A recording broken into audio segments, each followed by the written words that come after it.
Jet for day 12 daily grind. I think either 12 or 17. I can't think straight anymore. I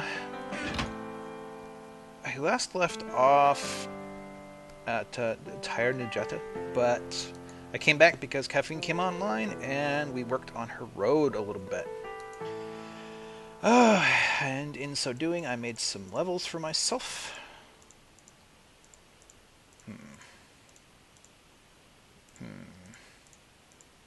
You know what I should make? I don't have books though. Oh, I had a pretty good run with that with the other pick, which still exists, but it's next to destroyed, and I kind of hold out hope, unnecessary hope, I think, at this point, to repair the darn thing. But for now, I will not attempt to do so. Ooh, away. What should I do? Ooh, these are finished. Do I have more? I do not have more. I should get more. But I do have 32 levels. I should probably use them before they go away. So let's see what travesty I can get for this. Oh, wait a minute. That doesn't help me get cobble, though. Oh well, who cares? Ha! I can get plenty of solid stone. So, I think yesterday I meant to talk more about the holidays, or at least Thanksgiving and thankfulness, and I ended up complaining about economics. So that's apparently a thing for me. You bring a couple of these along. You know, how about one of these?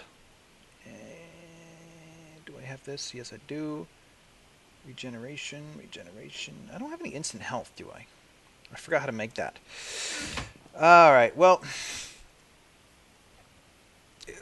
I went into what Walmart was doing that was so horrible.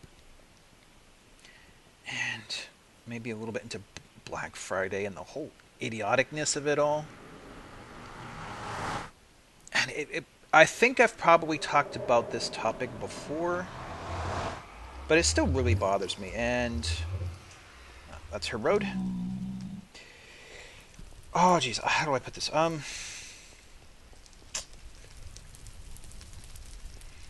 torn.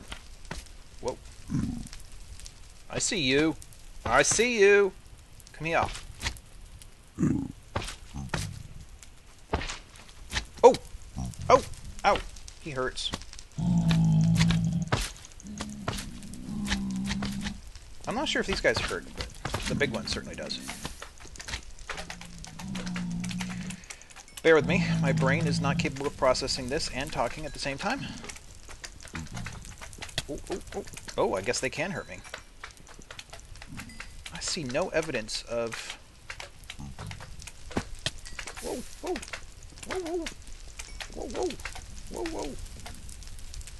Yeah, I don't see one. Not a single magma cube? I mean, magma cream? Dang it. It's my way right there. So, yes, I am torn because... I feel like I have talked about this before, but because it's on my mind and I want to talk, I'm going to talk about it now. Maybe my discussion of it will be a little more clear than last time if I did talk about it before. But that's productivity versus jobs, because the two are actually they counteract one another to certain degrees. Any job is productive. Well, that's not true. I would not call working at McDonald's a productive. It's more or less consumptive, and it gets a person a tiny, ineffectual paycheck, the likes of which usually requires welfare to supplement, which I'm not necessarily against, but bear with me. But see, I just came this way last time. Sorry to be so repetitive, guys. But it does offer me the chance to sort of think. Not have to do something terribly... Anyways, there's two ways to look at this, at least. And one is the way we're doing things now, which is in order to survive, you have to have a paycheck. You have to pay your bills, otherwise you will be tossed out on the street and without food, left to die. Granted, there are shelters, there's food places, but these are not guaranteed to you, and people are dying on the streets. Not super frequently, not compared to some nations, I'm sure, but more than should be happening, which is 0.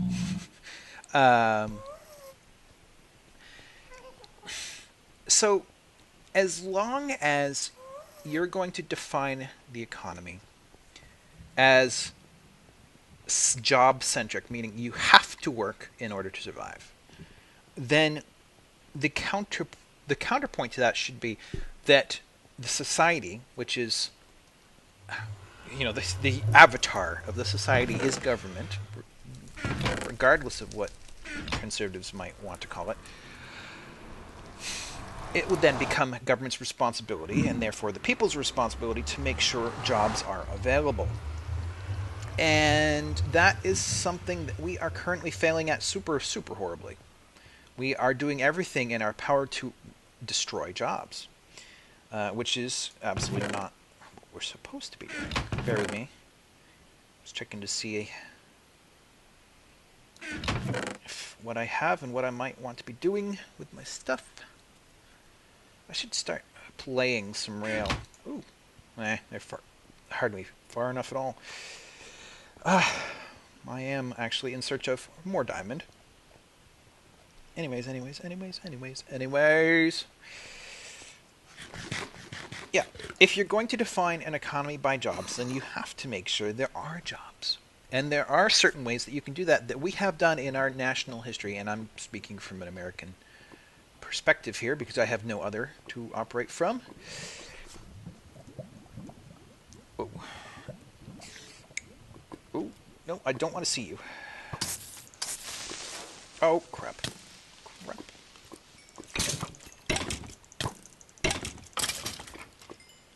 I had a chance there to get a music disc, and I failed. Dagnabbit. I hear you. I feel like you're above me.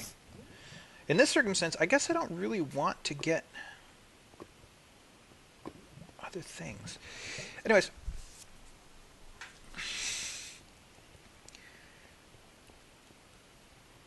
We used to have a high, very, very aggressive top marginal tax bracket in the United States. And that refers to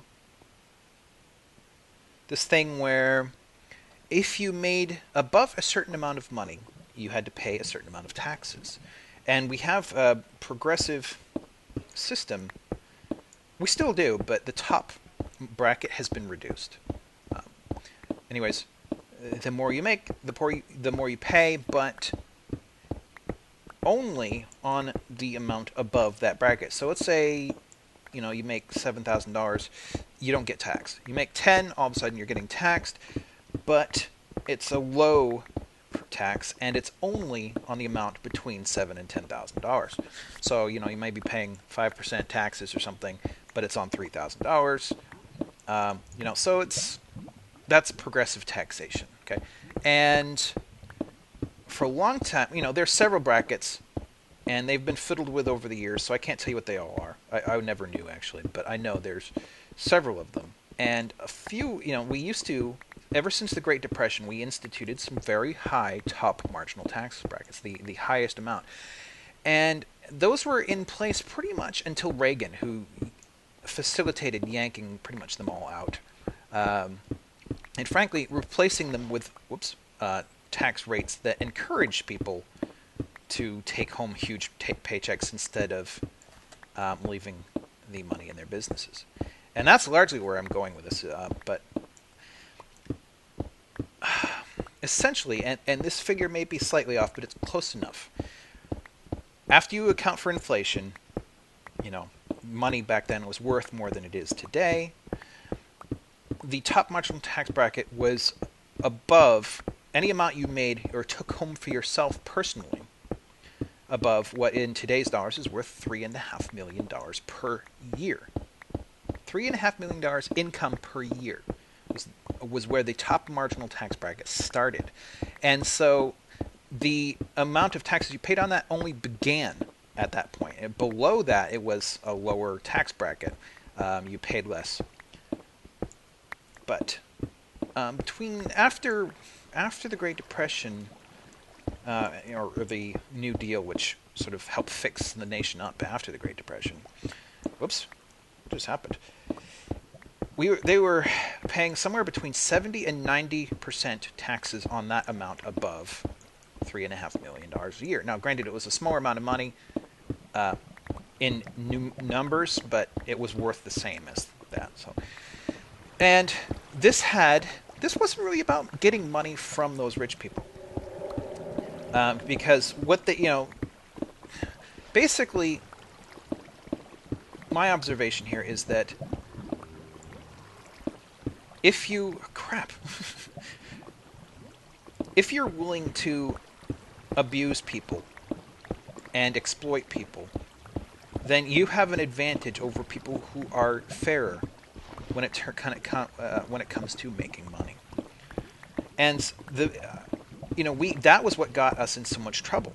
The Great Depression came about because the people who made so much money had absolutely unfettered access to making even more. And they did whatever they felt like they wanted to do to make as much money as possible, and you ended up with a highly imbalanced economy and people who were practically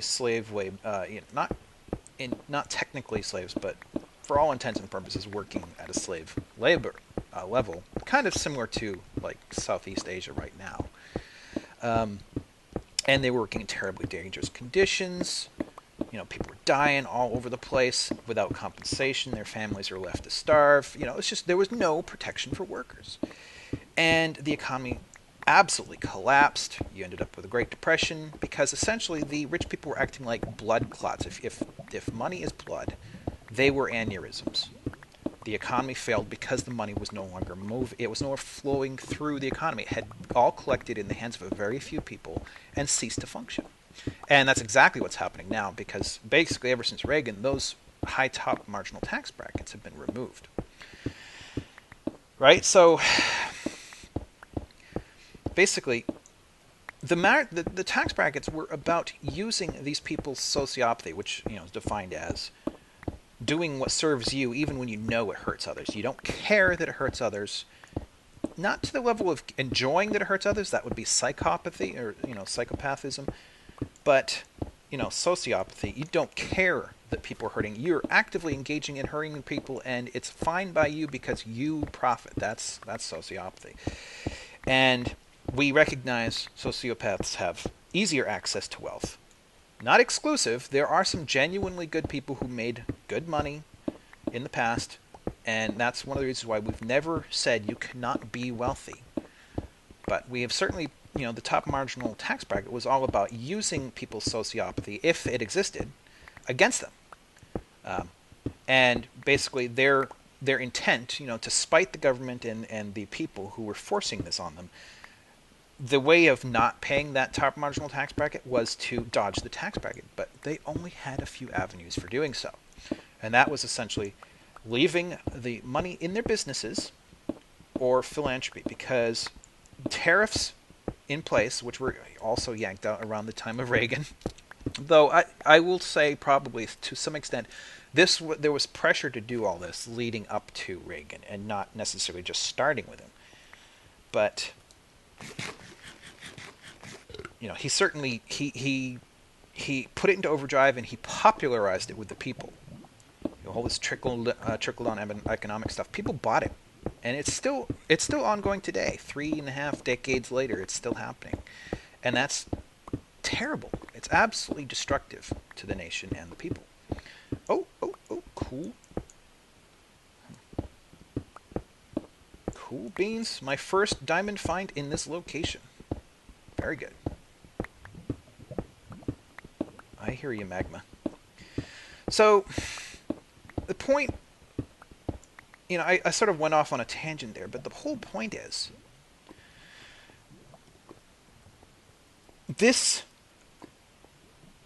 sociopathic friendly economy and system, economic system, where the top marginal tax brackets are no longer there serving as this sort of referee that forces their behavior into, through their own sociopathy, into a system that actually helps workers and the economy rather than hurts it. Now that that's gone, there's no incentive to prioritize the working people in this nation, and therefore jobs go away. And yet the demand that jobs be a centric part of how people live has not gone away. So it's sort of what's the word? It's a hippo. It's a hippo. It's hypocrisy to remove the ability for people to have jobs, but still demand that they have jobs. So, and you know what? This episode's over.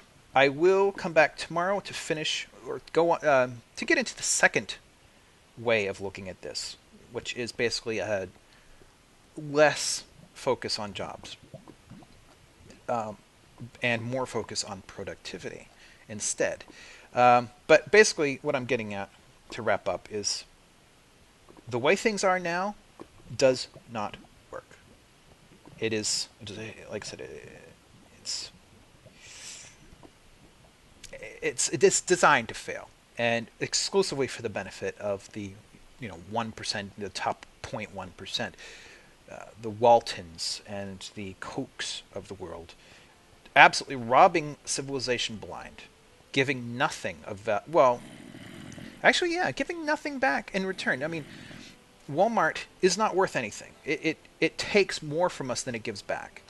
And the Kochs are, kind of coal and oil people, so, you could say, well, they're giving us fuel, and that might be true, but they're also giving us a fracturing ecosystem, the likes of which we cannot live without. So, they're not giving us anything worth the money they're getting from us either. So, yeah. Let me get on with it, and thank you for watching, and ask you to come back for day 13, which is coming right up. For me, anyways. Alright, good night.